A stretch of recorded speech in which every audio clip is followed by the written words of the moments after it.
back in India, I was slapped on my head by uncles going, "You're not supposed to feel. Men are not supposed to feel." Right. We're dealing with people's, challenges. Yeah.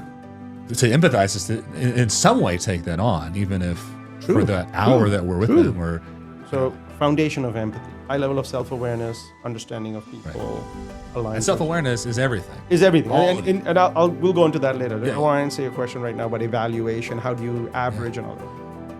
Welcome to Look for the Helpers, a podcast by Engage Therapy in Agoura Hills, California. Hosted by Adelina Brisbois, licensed marriage and family therapist, and her husband, Dr. Blake Brisbois, licensed psychologist. Thanks for being here.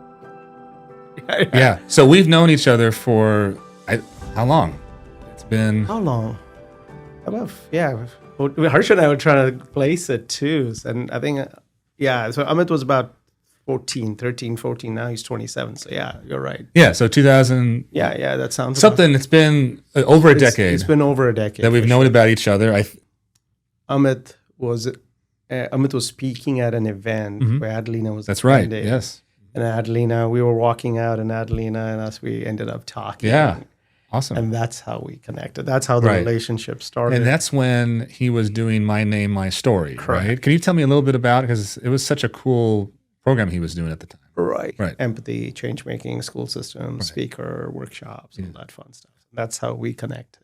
Right. Yeah. And then we've kind of stayed connected through the years. That's true. Some dinners and some kind of consultations. And so now, Adelina and I obviously are engaged.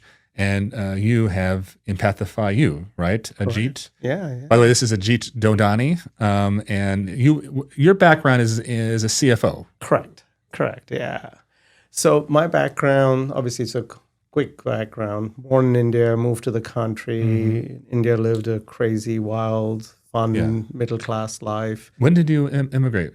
When I was 19 and a half. 19 and a half. Yeah. So moved to the East Coast. I have a crazy story coming here, losing everything, first job. The typical immigrant first generation where you go through the roller coaster of losing, winning, the insecurities of moving here as an immigrant, navigating that, but worked really hard, became the CFO for a brand for the West Coast for United Colors of Benetton. And then just had the most incredible sprint in the career. And basically, that's when I realized that I was born an empath. And back in India, I was slapped on my head by uncles going, "You're not supposed to feel. Men are not supposed to feel." Culturally, that's very typical in some cultures.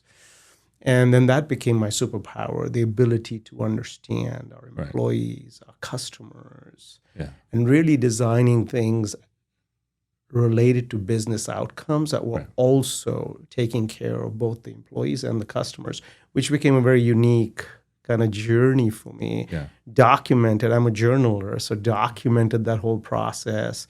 I wrote a formula for trust on Melrose Avenue. I wrote a formula for empathy on, So you look back on these journals. Yeah, and they're the foundation of the work that we do now. So literally the formula, because, empathy was considered like this thing, either you had it or you didn't have it, right? But today we tactically teach empathy as a strategy. So that's what I do right now, an empathy strategist. So people, what are you talking about, Ajit? Yeah. So the journey was that. So, I fell back, what was considered by some as, that'll be your weakness, really became my superpower. Yeah. And I say this because a lot of men sometimes, as you know, are told you're not supposed to connect with that other side of you. Right. Yeah. So I had a background in finance. I went to the I went to the Cochrane School of Art in DC. I had this crazy design side of me and fun side. So As an empath, what's been, you feel like reflecting on your journey to get where you are now, right? And, maybe thinking about where you'll be, what experiences you think have impacted you and how have you, because I agree that empathy is something that I think yourself and I think Simon Sinek, right, has really, there's been some real leaders in that thought process as far as leadership and that sort of thing now. Yet I look back at my own kind of history, right? And I feel like through experiences, sometimes honestly traumas, have been able to tap in a little easier to empathy, like even like leading a business, right? Like I remember, I reflect back on when I was in companies as an employee, right, and reflecting on like now, having been on both sides as an employee, but also as a business owner and running a business, it's just, it hits different. Yeah. I can tap into a different empathy, even in hindsight, to places I worked at. Like, wow, that must have been so difficult for those leaders, at that time to do that. So I don't know if it's something that you feel, you said you were born with it, and I believe you. And how has it grown, I guess? So, you're born, being an empath is something that you're born with. You can't teach that Right, part. sure. So you could feel more, sense more. So I remember ever since I was young, so if you talk to all my family, they'd go, he could walk into a room and sense more, feel more. And conversations were happening. I would catch onto an emotion faster, pick up on it, lean into people that were hurting, identify that real quick. And then that part was very real. So it's so funny, I meet my friends, my uncles, my aunts right now, and they go, and they look at the work that I do, they go, I'm not surprised, because when you were young, and they tell me stories of when I was young. Yeah. But at that time it was told, you're not supposed to feel. Well, I wonder how that interfaces with it, right? Because you can be socialized either to, like in my profession, of course, like that's our training, right? Is to perspective take, to empathize with what people are going through, not to sympathize, but to really access something inside of you that could understand where they're at, right? Which is empathy. And, my mother was from Cuba. I wasn't born there, but she was, right? And the immigrant story, right, of different cultures and how it shapes us. Yeah. My wife, Adelina, has a father from Iran, a mother from Nicaragua. Similarly, emotions are not something. So similarly, if we did a survey of both sides of our family histories, our family trees, not a lot of empaths. Not a lot of. So we're therapists. So I'm wondering, like, can socialization then push you think the other way, right? Can kind of, I don't know, beat it out of you, or? Yeah, and you push it down, right? So in our cultures, like I remember, and I look back at it, right, as to, and I talk about this, that in our cultures, emotions were pushed down. We grew up in a very male-dominated society, and there were certain frameworks. And so a lot of folks that had mental health challenges, now that I look back, that were told to, hey, shut up, get out, do some work, that's it. And, and they've lived the entire life with that, right? That depression, or never resolving the trauma that they've been through. Yeah. And there's a whole generation of abuse, verbal abuse, physical abuse, all that stuff that is real, that people don't want to talk about it. So I have family, I talk about some of the stuff, and I talk about a lot of us grew around families, and I would observe, and being a journalist, I was a journalist since I was young, and I'd look around and go, okay, that person is an example, that person is a warning. So I have journals of all of that, of people's behaviors that were wrong, and I saw how they were destroying the kids, because the kids, we would talk. Yeah. You see the uncle have that emotional dysregulation. So part of what we teach right now at Empathify U, one of the things that test of time, and you know this, the first thing that breaks trust, be it in a family or in a workplace, is emotional dysregulation. Guess how much emotional dysregulation I saw in our family? A lot. Right? So, that ability, I think what's helped me over the years, and perhaps adds, and Hirsch and I have learned so much from you guys, right? Just being around you guys for years, we've cherished that friendship because we were always aligned. I'd see the way you would carry yourself, because there are a lot of professionals in this space, right? Sure. But the way you represented mental wellness was really very tactical, clean, in a way that, because I'm surrounded by them. I have folks on my team and so the ability to translate this so that it's digestible, right? So I'm not a therapist, but I teach stuff that is very linked to business outcomes. So sometimes they listen to me, because former CFO talking about this, they go, so if I control that, I get better business results? Okay, let me try to get some help. And I say this because most people don't get help. Yeah, right? To translate it to corporate speak. To corporate speak, translate to corporate speak.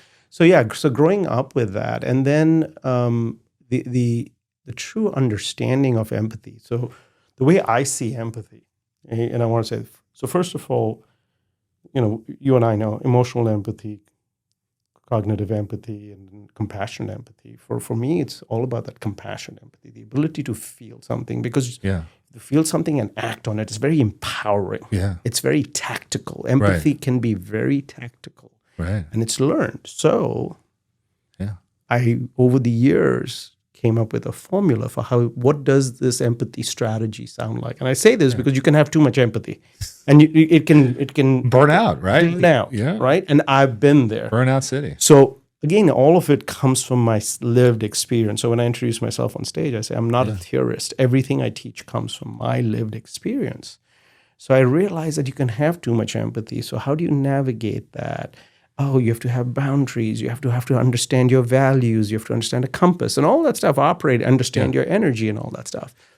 And then the biggest thing happened 13 years ago. I got diagnosed with PTSD. I still remember that incident. I'll leave the incident out. But that was a big turning point of deep understanding of mental health. Yeah. So that's where, went to my doctor. I didn't understand what was happening with my brain. Literally, Harsha's looking at me. Harsha's my wife. Right. You guys know her, and I had so much shame around what was going on in my head. Like, what is going on? I can't sleep, but I'm getting triggered with all these different things. This makes sense. And then a few days later, I got diagnosed with PTSD. And then, great doctor, knew me enough and everything, and said, look, we can take you through this journey, all that stuff. There's all these meds available. I'm a big believer. If anybody needs meds, please take them. Yeah. But he also introduced me to the work of Dr. Tedeschi on growth after trauma, right? Post-traumatic growth. And that transformed my life, because that journey, and the reason why he introduced me, because one of the anchors of Dr. Tedeschi's work is empathy. He goes, I know you. I remember introducing him, and he goes, I know you. I think you might like his work. And then that's what started the journey of high level of self-care. And to this day, this morning I was out at 5:13 in the morning, the walk, so that I could show up for the engaged community for you. Yeah. And I say this, I can go a few days without it, but don't do a few days. Right. You'll start seeing it. And I've realized that's all of us, and especially in the last few years, right? We've all gone through stuff. Directly or indirectly, right? Direct trauma, indirect trauma. We've all experienced it somehow, especially the last. Well, in our field, I think a lot of us are wounded healers. A lot of us that come into our profession have some kind of trauma. And I think there are, a smorgasbord, a variety of colors of different therapists that connect to different people, right? And one thing struck me when you said values. I think like at Engage, part of our hiring process, a big part of that is saying, here is our value system. This is what we value in the work, right? What brought you to the work? What is your why to bring a Sinek, Simon Sinek idea into that? And it really tells us a lot, right? And I think in my experience, when values are aligned, it really makes us able to traverse really stressful, chaotic situations. Because you're right, burnout, like in our profession, since we're dealing with people's tragedies every day, right? We're dealing with people's, challenges. Yeah. To empathize is to, in some way, take that on, even if for the hour that we're with them, or our IOP programs for quite a bit of hours a week, right? Yeah. So I'm thinking about when you're working with a corporation, a company, right?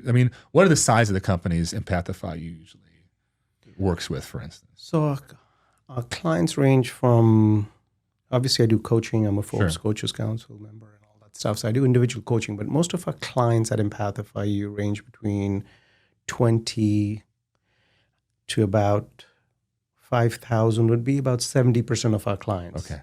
Then we have large enterprise clients. Right. We're talking global banks and finance, technology, and all those guys, all the name brands. I don't want to mention any names, but some of the best in the world have understood. Right. Why have they understood? It's very clear, because deep empathy and an empathy strategy embraced increases revenue by 85% over an organization that doesn't embrace an empathy strategy. This is not research done in my backyard in West Hills. It's research done by Deloitte and Ernst & Young. 85% more. Oh, those are some revenue. small names. Yeah. Right. I've never heard of that. EY and Yeah. And I say that because these, the world is doing the research and the writing's on the wall. Right. Now, it takes brave leadership to embrace this kind of. So I can say the KPI, right? I can see that being the selling point, right? And the execution, I'm thinking, right? My not being in the business world, but me and my wife running a very small business, a 20-person operation. At times, there is a burnout toll with self-care, right? Of empathy, and again, our profession with clients as well as our staff.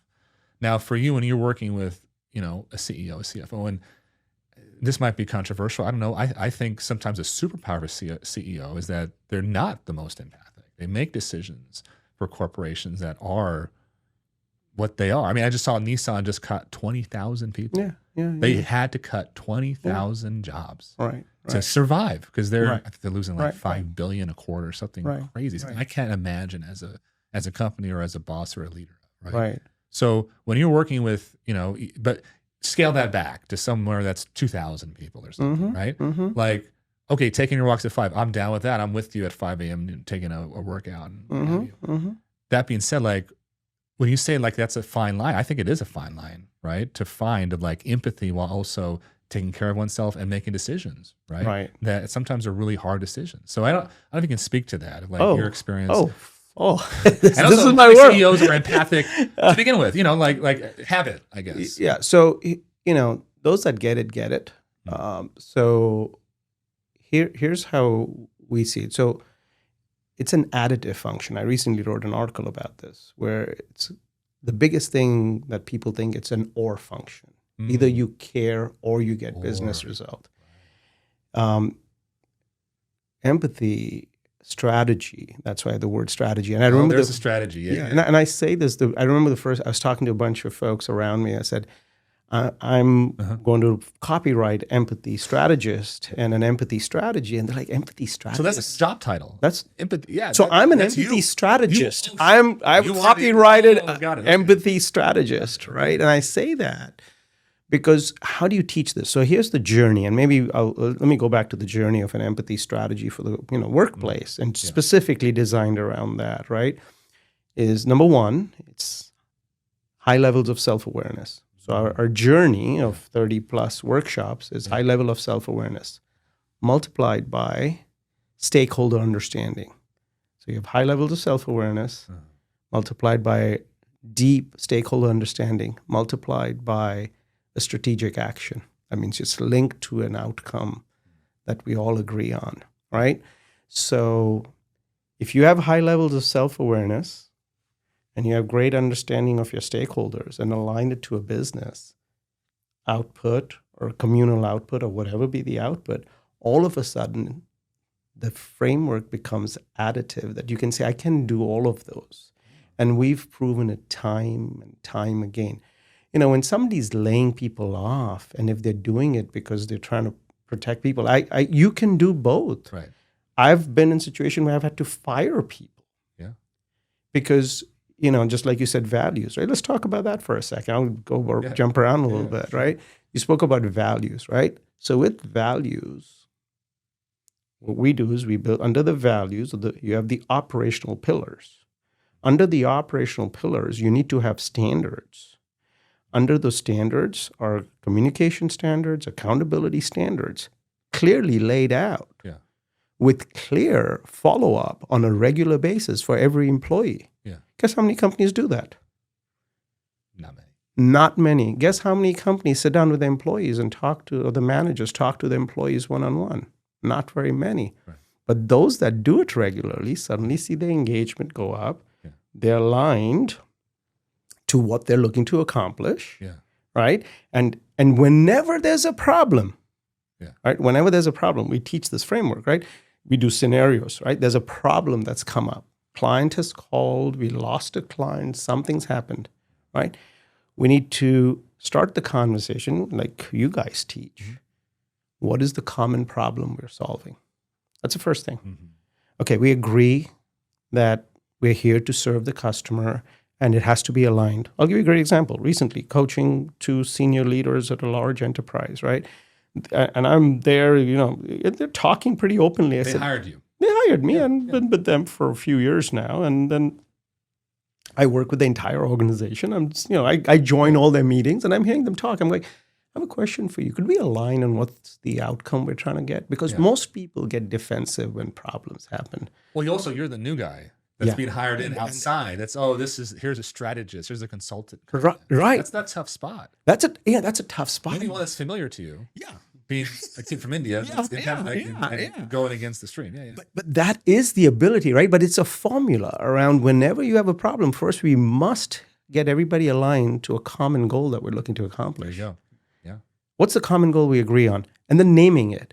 Yeah. So we agree that that's what we saw. Yeah. So what we did, is it aligned to the common goal? Yeah. And all of a sudden, it's not you against me; it's us against the problem. It's funny because I'm thinking through my lens of our profession, Yeah. and when a teenager, preteen, young adult comes into our IOP, Right. There's times where they want to be there, and there's a lot of times where they need to be there, and they don't necessarily want to be there. Yeah. Right. Yeah. And making sure that the first thing we do is try to align on what brings us together. Yeah. And really making that the priority.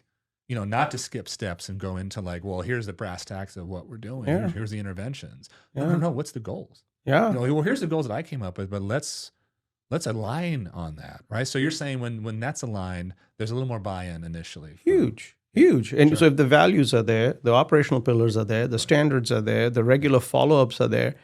Because it's not if, it's when the fit is going to hit the shan. That's my favorite statement. I keep talking about that. In the corporate world, in our world, every day the fit is going to hit the shan. Right? How do we stay grounded and make sound decisions when that happens? Right? And I put up a post this morning on this. It's like when crisis happened, you don't rise to the occasion, but you fall to your innate training. So what we do in organizations is we do a lot of scenario training. I'll give you an example. Like role plays. Role plays on a regular basis. Most companies don't. I'm sure people love doing role plays. Right? I say this because during the fire, so many organizations reached out to me. They didn't know how to take care of their employees, but while moving the company forward. Well, I imagine a lot of people were just... They were frozen. They were frozen. And I say this because they didn't have the language established in advance. We had 2 entities very close to the fires that we've been working with for years. We had done this work. And that CEO goes, afterwards he goes, oh my God, we had prepared for this. And I say this because let's look at the fires, right? Does that happen to all of us? Stuff happens, right?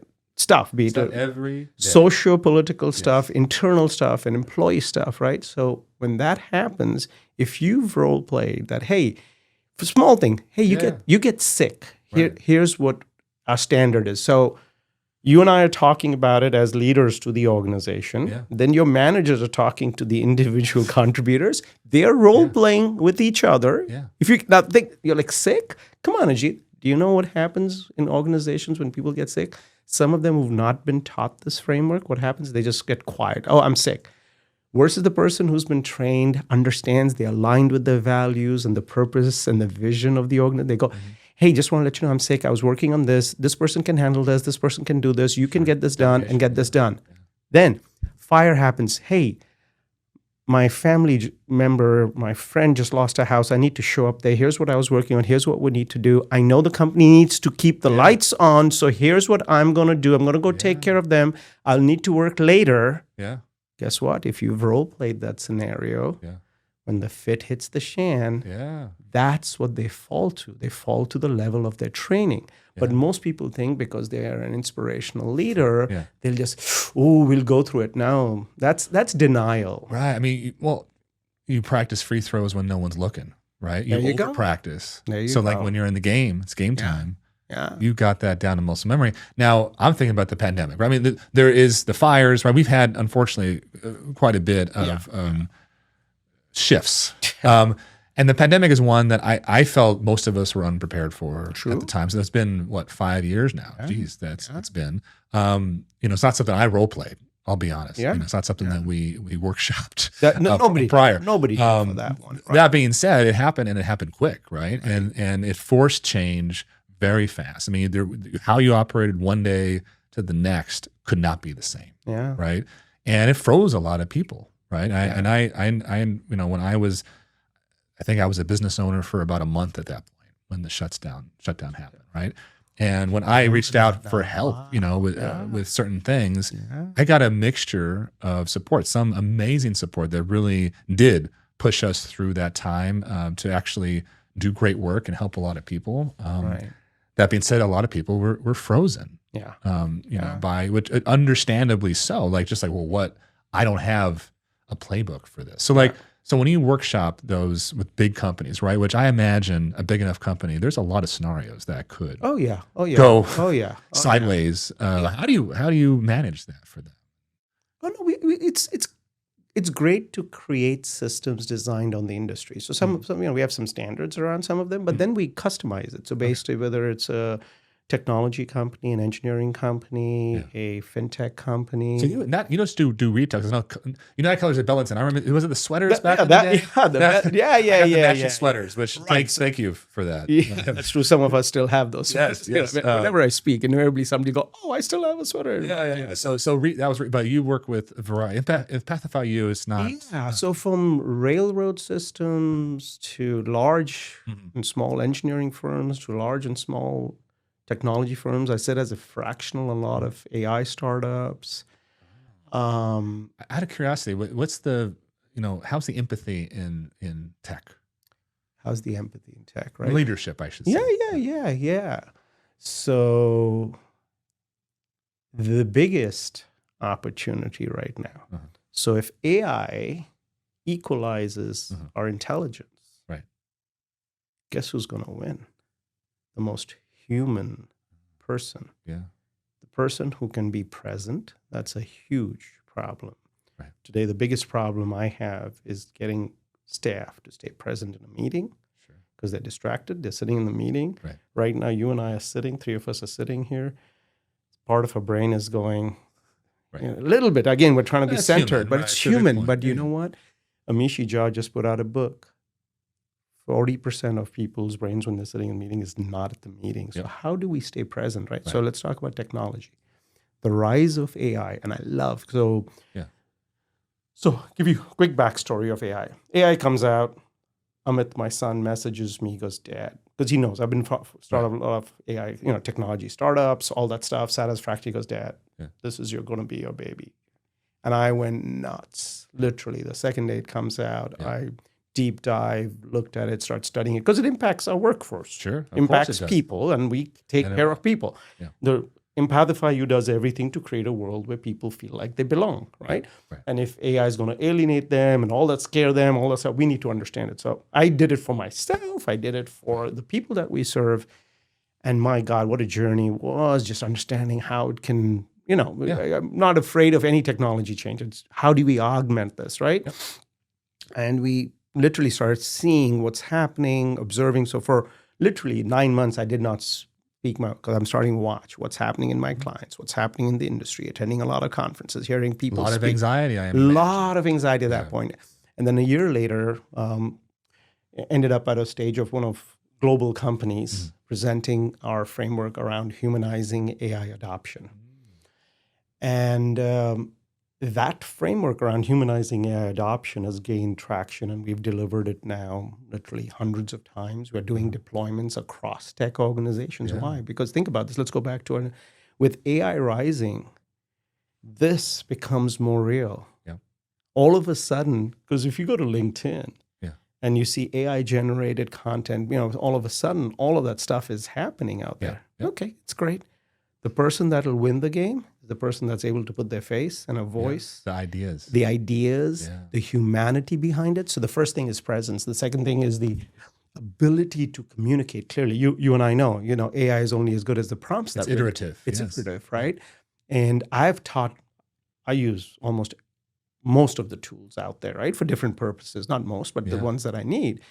They have learned, and I go, you're wrong. This is who I am. These are my values. This is what I stand for. This is the languages I speak. This is how I write. This is how I think. Right. You're wrong. Nope, I would not answer. Yeah. And I say this because today, we're able to do that. Right. Now, so in an AI world, one of the best things people can do is learn to be more human. Yeah. And one of the most incredible things you can do to be human is learn self-awareness, knowing what BS you carry into a meeting. It's one of the favorite things that you'll appreciate this. I teach a framework across every organization. It's the first foundation. Is when we're showing up, are you self-aware, right? So first of all, are you mentally, physically present? You and I know people are not, so we teach them how to follow an ultradian rhythm rather than just the circadian rhythm, right? Take a break every 80 to 120 minutes. So now, guess what? Today I have large corporations to small organizations operating where every 90 to 2 hours, they're actually taking an ultradian break. And you know what that does. Well, I'll say this. Breaks are one of the hardest things to get people to do. Yeah. It's like you lean on like, well, these are the laws. You got to take a break. Yeah. And, I don't want to take a break. Can I sign a piece? Sign it away. It's like, no. We want you to take a break. Yeah. Yeah. Can I tell you a story? Sure. Yeah. Of course. We're teaching this for 8 months. This is my favorite story. You probably, if you ever have me, I always talk. We're teaching this to a very large national organization, 30,000 people. We're teaching some of the senior leaders. And we're doing cohort number, I think it was one. Yeah, it was one where the senior most leaders were there. And the CEO told me, look, this guy, he doesn't like any of the stuff. He doesn't believe in any of the stuff. Yeah. So for 8 months, he kept his camera off, went through the entire cohort. And suddenly on the 8th month, suddenly we see his camera come on. Ooh, he's about to say something. And we were like, the CEO looked at me on Zoom, and the CEO looked at me and everything, like, okay, let's see. I just want to let you guys know. And he's been in the company for 30 years. I just want to let you guys know this is some of the best training that we've been through. With that affect. With that affect. Changed my relationship with you, but it changed my relationship with my daughter. Oh. Chills. I say this, Blake, because guess what happened? He would listen. He hadn't read a new leadership book in 25 years. He hadn't, I learned this, and he would quote books that I'd go, no longer valid. Yeah. Guess what happened? He found out because in our training of stakeholder understanding, so the first is self-awareness, second is stakeholder, we teach neuro-inclusion. Right. Neuro-inclusion. So it's, neurodiversity. Sure. That's what you guys help support. So neuro-inclusion is basically neuro-inclusion at work. And it's a business purpose because 1 out of 5 of us are neurodiverse. Yep. If you don't have a business product or a customer service organization that understands that, and you think a customer is overreacting or behaving weird or lazy or weird, the word weird comes out so many times when you talk to a customer. Yeah. Like I do this across large finance organizations, and they'll go, that customer's weird, and I go, hold on a second. Or sometimes the leader will go, that person really. I go, hold on a second. Yeah. What if we changed our meetings the way we operate a little bit to make them neuro-inclusive? Right. But guess what? This leader he never realized that his own daughter was neurodiverse. The second thing was he was never present. What does that look like for Empathify U when you identify a system, right, that's not as neuro-inclusive as they could be? What does that look like to set up a meeting that is more friendly to someone who might be ADHD, might be on the spectrum? So beautiful, right? So everything that we do, if 1 out of 5 of us, we got to make sure the systems. I'll give you a great example. Yeah. One thing that part of our neuro-inclusion workshop is around how do you operate neuro-inclusive meetings. And the first thing we teach them is, look, normally you have a meeting of 12 people. You have a meeting, the same 4 people talk at the meeting, and the 8 people with their ideas never speak up. So guess what? We have large organizations today that'll say, hey, this is not an urgent meeting. We're solving a problem, and we know everybody communicates differently. We're going to have this meeting. And we'd love to hear you guys, but this meeting is not going to close till the next 48 hours or 24 hours. We need all your ideas. We need you to email it to me or send it to me. All right. So it gives them an option. Options. Yeah. Just a small thing. You know this. Some Yeah, people are sure. not going to, they have the most brilliant ideas. Yep. And they're not going to speak with 24 eyeballs. Or not, there's not going to be enough space. Space. They don't feel safe. Airtime, right? So they sit down.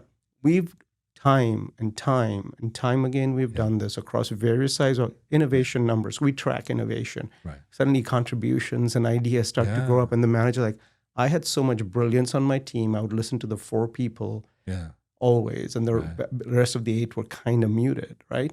So just one small thing like that could completely change. So it's really a family system, you're saying. So a meeting, there's different roles. Like we talk about in family therapy, right? It's like, there might be someone that's the quiet one. Yeah. Doesn't mean they don't have ideas. Yeah. And it means that maybe they need a different like platform. Yeah. And way. Because, I think like I'll speak for our family, like my wife, Adelina, we're in a meeting, we're in a group. She doesn't like to have silence. It's uncomfortable, which is a very common experience, right? So she's going to feel that. She's going to boom, boom, boom, boom, boom, boom, right? But then there's someone kind of, even senior leadership, someone she respects is kind of quiet. It's like, well, we need to like find a way, to your point, that's a great idea. I hadn't thought about that, but like, giving them the idea of emailing. Yeah. But like really running a meeting where there's enough airtime that's maybe silence, even though it's uncomfortable, for someone to then step into that, right? And take that chance to be like, I have an idea. I have an idea. And those are the best ideas. Let me give you a second story. Because I'm very passionate about this because, it's my world too because of what I had to navigate.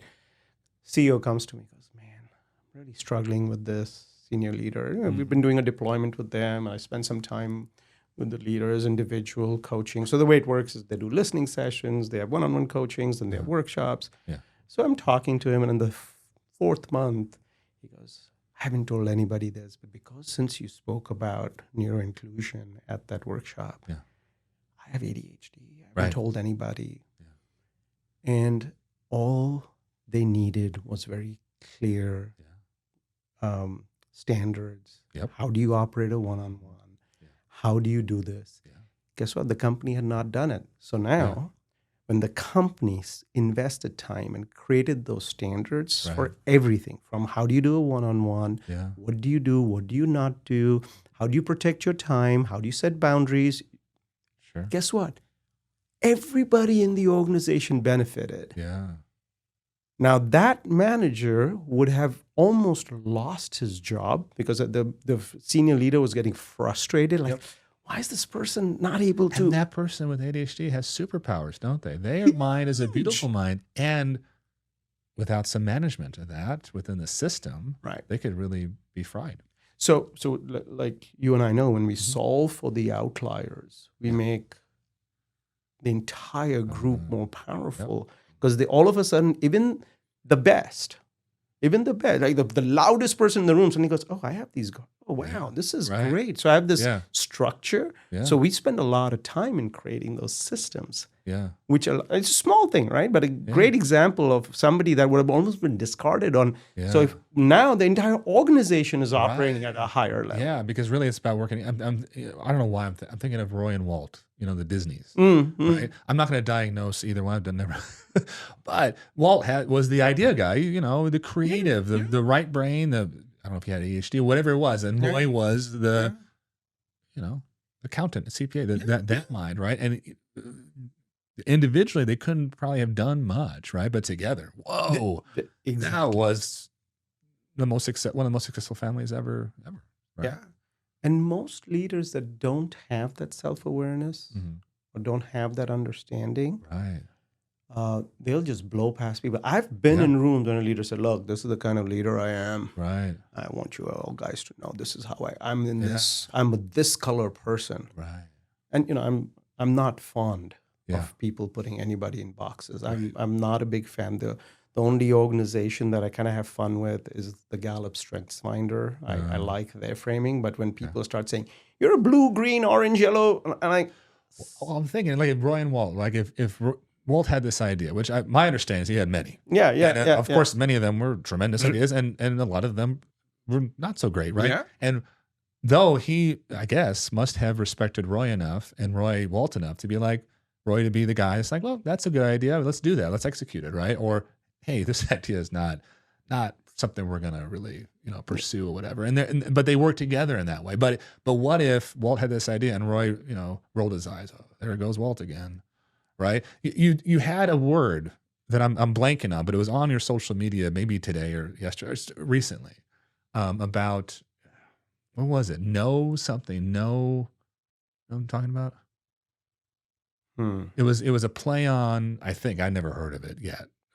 Oh, nocebo effect. Nocebo effect. That's yes. Right? Okay, so let's go to your Disney and let's wrap that up. Then we come to the nocebo effect, right? Yeah. Well, how I was linking it was if my understanding of nocebo, as I read it, right? We don't know placebo effect. Yeah. But the nocebo effect, if you tell someone, or even a sarcastic remark, and I'm thinking of if Roy was sarcastic with Walt, right? And right. Have an idea to do this feature film about a girl and dwarves. Yeah. That's going to cost us. We're going to mortgage our house for it. Yeah. Like what if that was the relationship? Like would that have worked? Right? Is that a nocebo effect? No. That I think is a great example of like the strengths finders, where you look around and you see what's everybody's superpowers, right? And like when we go into organizations, we identify everybody's superpowers, either done formally through Gallup or just individually. They go, this is my superpower. And sometimes you'll ask them, so what's a superpower you have that you haven't used at work? Yeah. Ask that question. And suddenly you get these answers, right? Like, oh, dang, they have all these superpowers that I'm not really bringing. They don't have a space to bring it. Maybe we find a way to do it. So the placebo versus the nocebo effect, right? So the placebo effect is, you give somebody a sugar thing and you say you're going to feel better, right? The nocebo effect, it's a scientific term that says that if I keep suggesting that you're not leadership material, right? You've always been clumsy. Right. You're all right. It shows up in my voice and my demeanor and the way I dismiss you.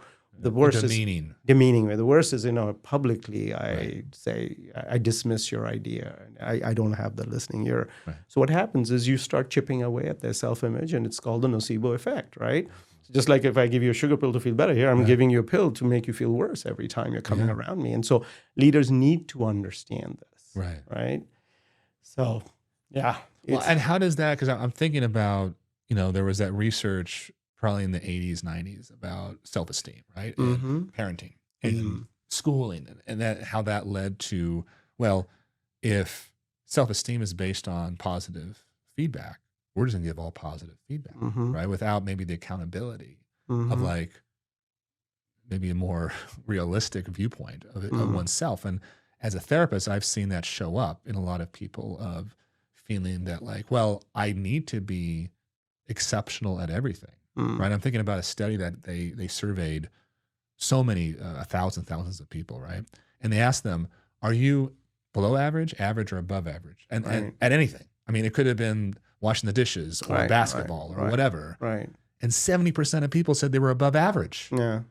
And that's impossible, right? Like I am probably average at most things. A few things I'm probably above average, and a few things I'm below average, right? So for one sense of self, you think, right? There's the nocebo effect where it can go one direction, right? Where you're just kind of chipping away at someone's self-image and self-esteem and all that stuff. And also mind that people are mostly average at most things, and they do have superpowers too. And they have things that maybe the system has to support them in to be successful. Does that make sense? Yeah, that makes sense. So let me then, I'll tell you how we systematize this, right? So we have a framework called sustainable high performance cultures, right? And so the formula in the sustainable high performance culture. Now, if you notice, everything is designed as a way that somebody can remember it. Simplicity, easy. Like our DBT in therapy. Exactly. Like acronyms. Easy adoption. People, wake up somebody in the middle of the night. They go, So sustainable high performance means these are the anchors for it, right? So so foundation of empathy, high level of self-awareness, understanding of people, and self-awareness is everything. And we'll go into that later. I want to answer your question right now about evaluation. How do you average and all that?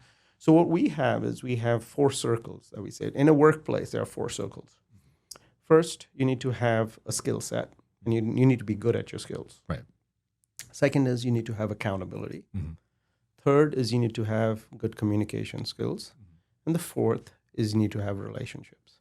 I'd started this with 17 circles, 17 things, is that I boiled it down in the end to four over the years. That this is it. Everything that I have, I can build under these 4 pillars, right? Yeah. So now think about this. These are 4 circles, and it's on my LinkedIn, 4 circles that intersect. So you have skill set, accountability, relationships, and communication, right? How many people do you know they have great skill set, but they have very little accountability? Right. How many people that have great communication, but they've not worked on their skill set? That is a huge problem these days. So some people just have it, and some people need to work on So one or more of those. So here's how we say: you just take that piece of paper, rate yourself from 1 to 10. 7.5 means you're comfortable with your level of communication with your team. Right. Then you have your supervisor do the same thing for you, and you sit down and have a conversation. So it's very clear. And I'll give you a great example. A manager recently came to me. I'm losing respect with my organization. So I'm like, what's going on? So let's fill it out. I've been working with them for a long time. Yeah. And he fills it out. He goes, communication, me, I'm 8.5. And relationships, everybody loves me, all that, 8.5. Accountability, I'm very high. And he's a senior manager. Skill set, he gave himself a 6.5. I'm like, what? Wait, what? You're the manager. Yeah. Man, things are changing so fast. I haven't had time to upgrade. And this technology company, guess what? He's losing respect. So all I told him is, bro, I can't help you here. Right. Work on your skill set. And literally, once he worked on his skill set, a few months later, comes back, he goes, yo. Isn't that great when you see it work? You see it work. You see it right? work, yeah. And communication. And like the relationship. For example, so many organizations, especially when it comes to, think about the big, like, finance, tech, engineering, medicine, right? Yeah. A lot of them highly skilled labor that have never been taught how to lead people. Oh, 100%. Yeah, that's the biggest. They destroy people's lives. Yes. They destroy them, means they mess with their physical, mental health. Yep. They're causing billions of dollars in, Yes, I see it every day. You see it every day. I see it. You don't go to get a PhD in therapy or go to medical school and learn any of that. And that's what you're left with. You're left with like, okay, go run a business. Yeah. Go manage people. Yeah. And you have no clue, right? Because you've been, to your point, highly skilled in something, but not much diversity. And then what we do, and I know you know this, is in an organization, we've created now, okay, so you will be a people leader because you're willing to go down this path, or you'll become an SME, and we won't let you lead or touch anybody else's lives because the folks that are not trained how to lead people, because a lot of family-run small businesses, oh, you're part of the family, you're part of the startup, the original crew, and we're all technologists, and we suddenly become the leaders of other people. Yeah. And I want to share this. The one thing that really, when it comes to values, the biggest BS, you can edit the BS if you want. Okay. The biggest BS is that values drives our organization. The real driver of our organization are each one of us have shadow values. 8 shadow values that each one of us have. You know them: control, intelligence, superiority. They're on my shoulder right now. I have to manage them. I have to be aware. I don't have to connect. I have to manage them and know which one's showing up. Guess what? And I see this all the time. Great leader, visionary, amazing leader. Then you have a manager that has all these shadow values of control and recognition, that is navigating their trauma that hasn't been resolved at a great place like Engage. That hasn't been resolved, and they're showing up there and destroying lives. I tell the story all the time. You want to hear the story of the worst leader that had a high shadow value? Sure. Okay, that was me. Oh, no way. I was 27. Is this at United Colors? This is United Colors of Benetton. And my stated values was innovation. We're growing fast, right? It's a big company. Big company. We were right here in the West Coast, and we were growing fast because we're just West Coast, right? We're growing fast. And I would tell my team, innovation, contribution, this, that, all that stuff. The buzzwords. Yeah. But guess what? I was 27, 28, high imposter syndrome. Yeah. didn't have proper systems Right. to control everything. I wanted recognition myself. So guess what started to happen? Nobody would speak up. So I would start my meetings by saying, we have this problem. Here's what I think the solution should be. What do you guys think you should do? Anybody speak up after that? Yes, sir. Yes, sir. And guess what? But the thing is, my journaling helped me at that point, because I was journaling. I'm like, why is this like nobody's speaking up? Yeah. And that's like they introduced me to this framework that within all of us live these. So you have lived stated values, which mean nothing. Lived values is great, but what we really need to regulate an organization and increase self-awareness of is we have like 6 things that build trust. Yeah. And we got to regulate and understand our shadow values, because high levels of shadow values break trust, break innovation, and destroy organizations. And I have stories of organizations flatlining for years because the boss is control and superiority, whatever superiority. Yeah. Whatever. You can go across the spectrum how they'd feel superior to others. Sure. Just destroys innovation. People just zip up. Sure, I can see that. Well, Ajit, Wow. it's been tremendous. We have to do this again. I feel like we're just started. So, how do people find you on the internet or LinkedIn? How do you reach out to Empathify U? How do you find me? Typically on LinkedIn. Well, I mean, you are prolific on my LinkedIn, but if someone hasn't yet found your corner of the galaxy, how do they find? Just connect with me on LinkedIn. Okay. Go to our website. But LinkedIn is the place. If you want to connect, just connect on LinkedIn. All my information's in there. Right. My link tree is in there. And, I just want to let you guys know how to engage, like what you've done. And we've seen you thrive. And has it been easy? Not at all. No. But I've seen the both of you change and grow. And for us, from a distance, we've spoken, a little bit more about your world at times when we've had a chance to do that. Yeah.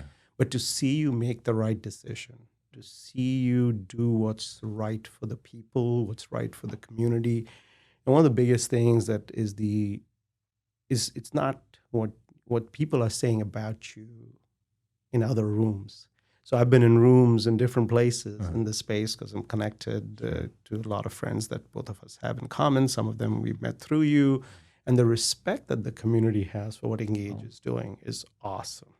Thank you. You're That's good to hear. you should know that, because for us, we're big allies of anybody doing that. I'll tell you why I'm so selfish that you guys win. Can I tell you why? Yeah, sure. I'll tell you why. First, we're grateful for our family that you've been there and guided us through certain times and stuff like that.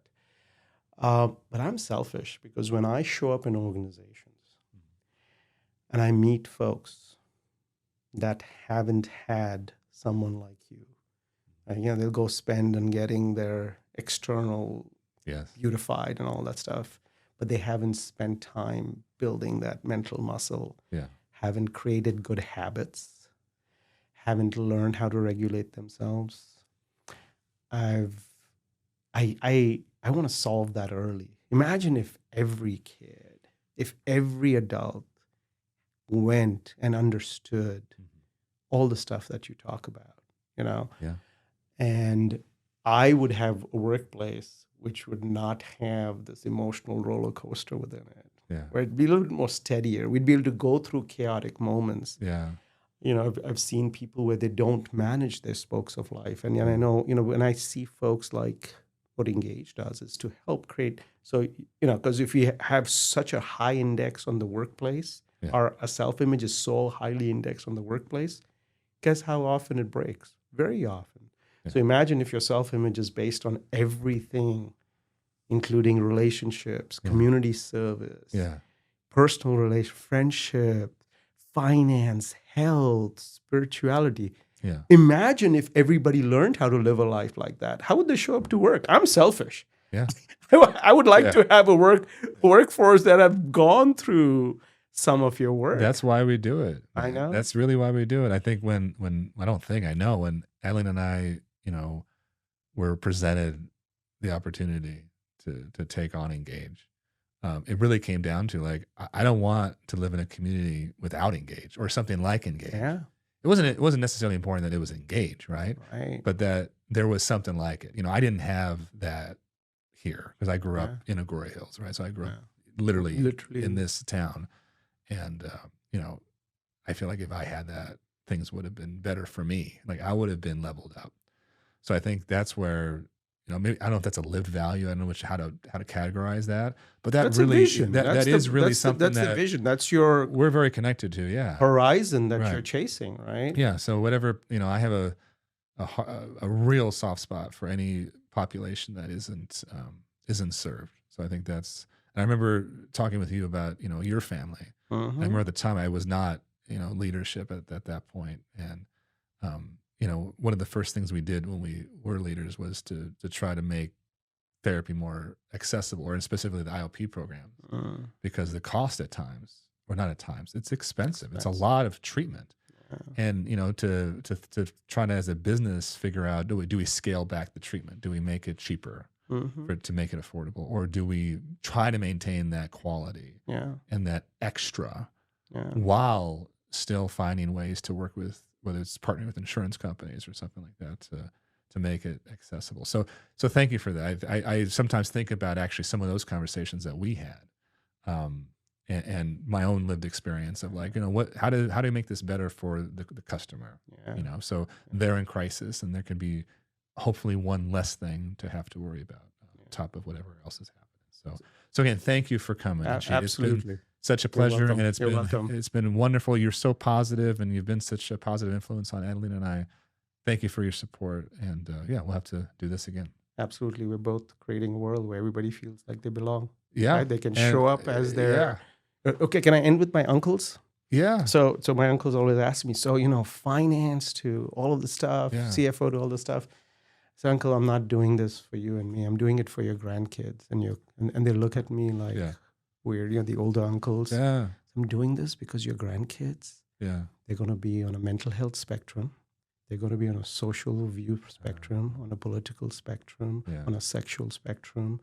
They are going to navigate, and most of them are going to microdose on something, whether you like it or not. By the time they're 18 or something like that, they're going to take some. Half their hair might be blue or pink or orange. And guess what? I want to create a world where they can show up however they want, perfectly imperfect. Yeah. And our workplaces and our communities can make them feel like they belong. Now, Blake, they don't have empathy for you and me, but they know their grandkids are different. Well, it's funny because, I think this country was built on immigrants. That might be a controversial statement in the here and now, and that's my belief, or that's my thought process. And, as you say that, I'm thinking about a conversation I had with my late abuela, my grandmother, right? Cuban immigrant, brought her 2 kids from Havana in a Catholic society, divorce and just taking them and going to New York to take a job in a factory was not something that it wasn't for the weak. It wasn't for someone who didn't have the constitution that woman had. So she was, a tough cookie. And she grew up maybe in a somewhat similar way to Indian culture and Cuban culture of like feelings and lack thereof, all that stuff. And I remember when I told her I'm going to get a doctorate in psychology, and she looked at me, she goes, "You sure about that?" And she really tried to talk me out of it. She really sat me down. And she, she didn't have opinions about everything, but she had a real opinion about that. But I think it's funny how I look back and I see a lot of my peers in my profession, and a lot of it does come, I think, from being in a sea of people that don't have access to this or don't value it. Yeah. And then somehow you, in a sea of, you immigrated at 19 years old, I'm an empath and I value this enough to not lose it. Yeah, that's true. To actually hold on to it and actually expand on it and actually preach it to the people, Yeah. So that's amazing. So again, thank you for sharing your story. Thank you for being here, and thank you. We'll do it again. Appreciate the trust. Thanks, Ajit. Thank you.